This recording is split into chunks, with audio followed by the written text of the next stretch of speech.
ఇక చిత్తశుద్ధితో పనిచేస్తున్నటువంటి ఐఏఎస్ అధికారులపైన అనుచిత వ్యాఖ్యలు చేయడం బీఆర్ఎస్ నేతలకు అలవాటుగా మారిందని మంత్రి సీతక్క మండిపడ్డారు. ములుగు నియోజకవర్గానికి చెందినటువంటి ఓ బీఆర్ఎస్ నేత హైదరాబాద్లో జరిగినటువంటి ఆ పార్టీ సమావేశంలో ములుగు కలెక్టర్ దివాకర్ను ఉద్దేశించి వెకిలిగా మాట్లాడితే కేటీఆర్ వారించకపోగా నవ్వారని అన్నారు. ఇది పైశాచికమైనటువంటిదని ఆగ్రహం వ్యక్తం చేశారు. జిల్లాలో నకిలీ విత్తనాల కారణంగా నష్టపోయినటువంటి రైతులకు పరిహారం ఇప్పించడమే కలెక్టర్ చేసిన పాపమా అని ప్రశ్నించారు. ఒక జిల్లా కలెక్టర్ ఒక పార్టీ కార్యకర్త కంటే అసహ్యంగా బిహేవ్ చేశాడు నా మీద.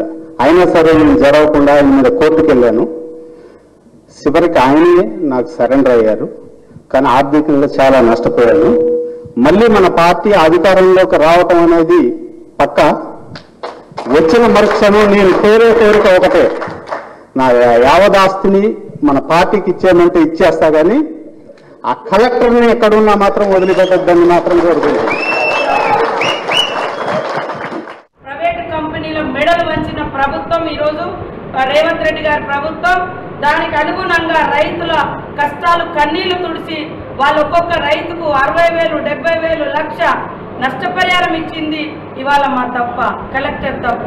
ఈరోజు ఆ నరసింహమూర్తి అంటాడు కేటీఆర్ దగ్గర, నా యావత్ ఆస్తి అమ్మైనా పర్వాలేదు, కలెక్టర్ మాత్రం ఇక్కడ ఉంచొద్దు, ఈ రాష్ట్రంలో ఉంచొద్దు అంటే ఇది ఎవరి ప్రయోజనాలు? అంటే ఒక వ్యక్తి ఇవాళ దళారీ వ్యవస్థ చేస్తాడు, సింజెంటా కంపెనీకి ఏజెంట్గా పనిచేస్తాడు, వాళ్ళ విత్తనాలు తీసుకొచ్చి అమ్ముతాడు, రైతులు నష్టపోతారు. రైతులను నష్టాన్ని మేము అంచనా వేసి కలెక్టర్ ద్వారా, డిఏఓ ద్వారా, ఏఓల ద్వారా, మరి ఎంఆర్ఓల ద్వారా కమిటీలు వేసి మొత్తం సేకరించి వాళ్ళకి నష్టపరిహారం ఇస్తే ఇవాళ కలెక్టర్ మంచోడు కాదు.